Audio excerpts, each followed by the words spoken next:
Okay, make sure you read the notes in this section before you get to this area of steps of the simplex method. The notes in this section 3.4, it actually kind of talks a little bit about what the simplex method is and how it's developed and where you how it relates to the graphing method. So I'm not going to go through the development of the simplex method. My objective here is just to teach you how to apply the simplex method. Now, the first thing you have to do, you can only use the simplex method on a standard maximization problem. So you have to make sure that you're maximizing your objective function and that your problem constraints are all less than or equal to a non-negative number, which they are. This one's less than or equal to 32. This one's less than or equal to 84. And then you have to make sure that you have your non-negative constraints as well. So as long as you have those three things, maximization, problem constraints less than or equal to a non-negative number, and then your non-negative constraints, then you know you can apply the simplex method to this problem.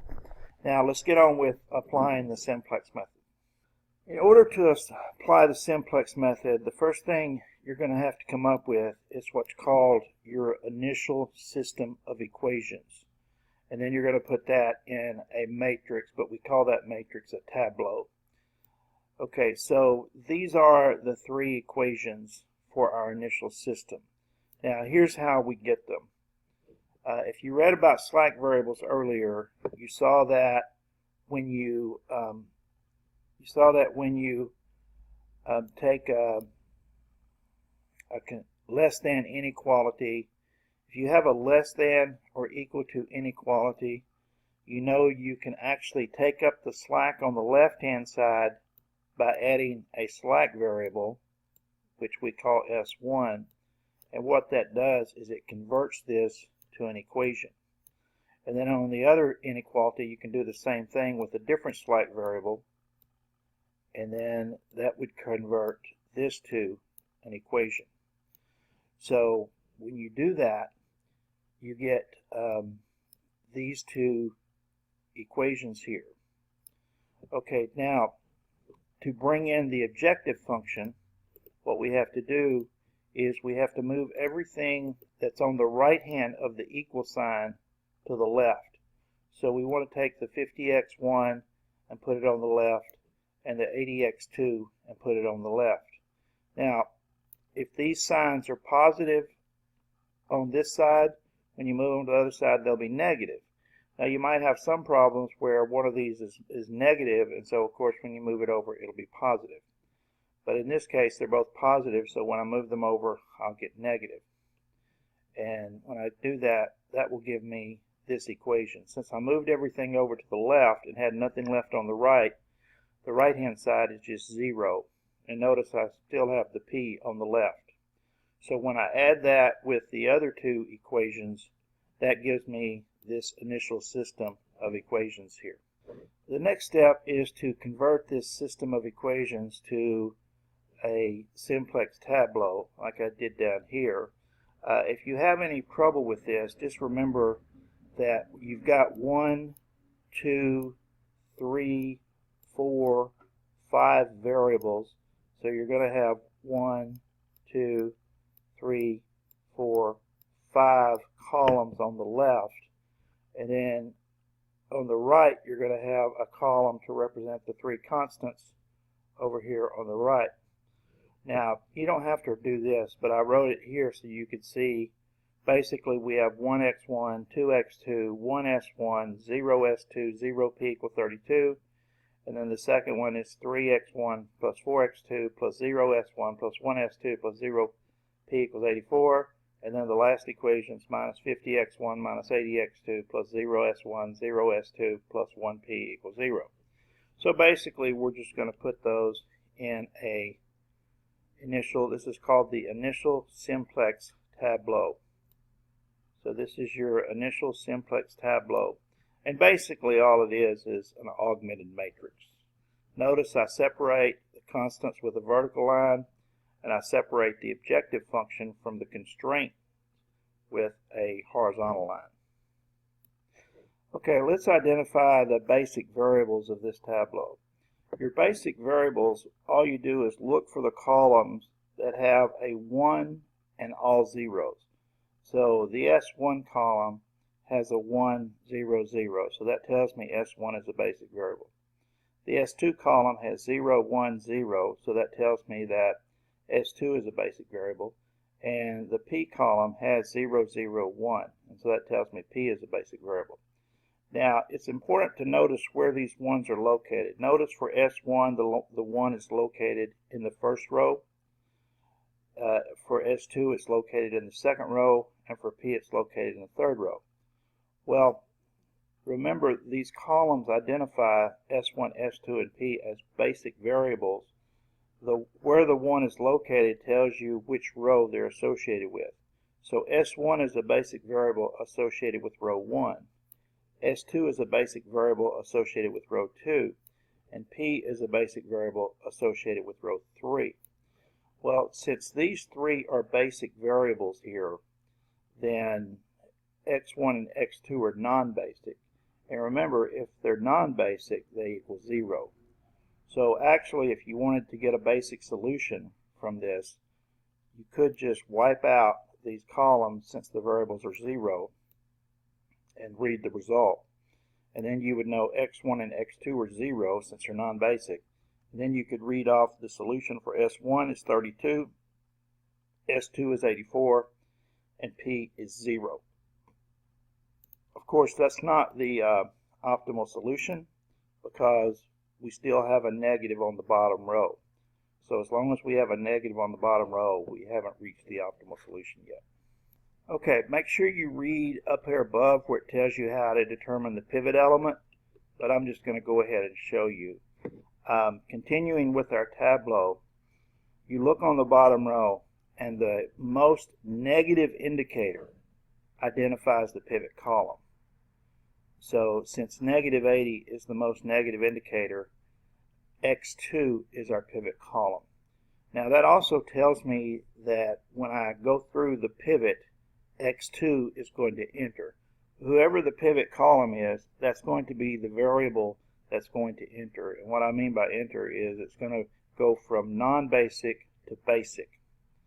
Now, in order to determine the pivot row, okay, we already know the pivot column is here, but to determine the pivot row, you have to look above the negative indicator in the pivot column. And what you have to do is you have to take each of these numbers that are positive. They must be positive. If they're not positive, you ignore them. But you take each of these numbers, like here we have a 2, here we have a 4, and you divide them into their corresponding constants over here. So I divide 2 into 32, and I get 16. And then I divide 4 into 84, and I get 21. The pivot row is the row associated with the smaller of these two quotients.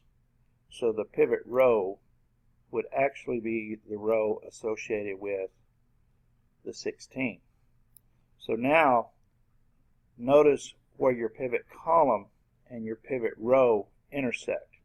And by the way, since pivot row was where S1 was basic, then we know that S1 is going to exit. So what's going to happen after I complete this pivot is, as I said before, X2 is going to enter as a basic variable, and S1 will exit, therefore become non-basic.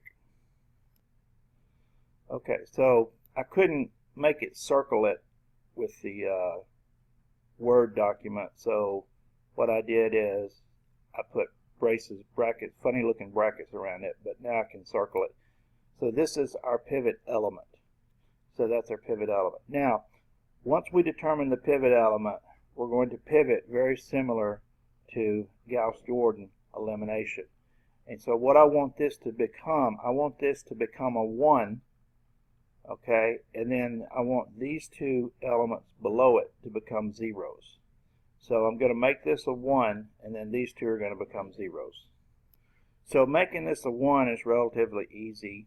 You just multiply everything in row 1 by a half. And when you do that, you know, it's going to change all the values. Change 1 to a half, 2 will become 1, 1 becomes a half, the zeros remain 0, and half of 32 is 16. So remember, always keep an eye on what we're pivoting on. Don't lose track of where you're pivoting. Okay, now I just copied this matrix down here and to show you the next step. So now what I want to do is I want to eliminate this 4. So I'm going to go -4, row 1 plus row 2. And you can do the arithmetic on your own, but just multiply everything in row 1 by -4 and add the results to row 2 and put the results in row 2, and you'll get a new row 2.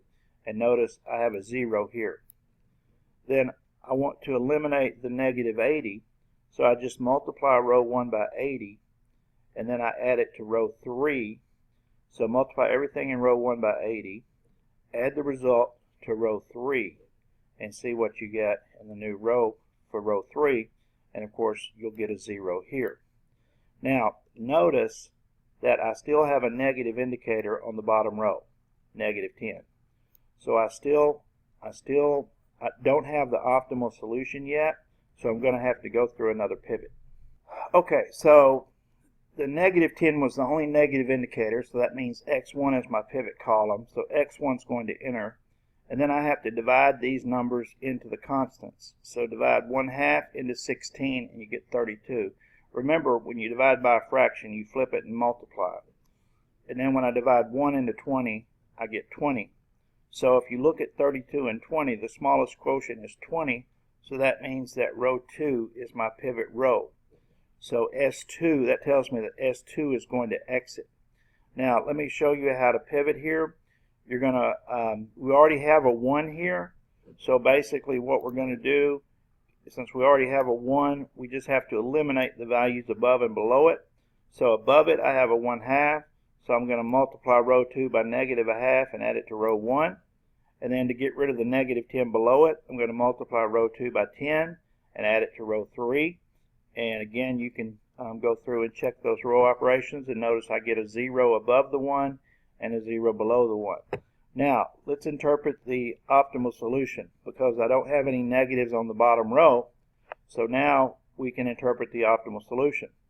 It turns out with this problem that actually both x2 entered here and x1 entered here, and S1 and S2 both exited. So that tells me that they're going to be 0. So S1 and S2 are 0. So I can just mark those columns out. And the first row tells me that x2 is 6. The second row tells me that x1 is 20.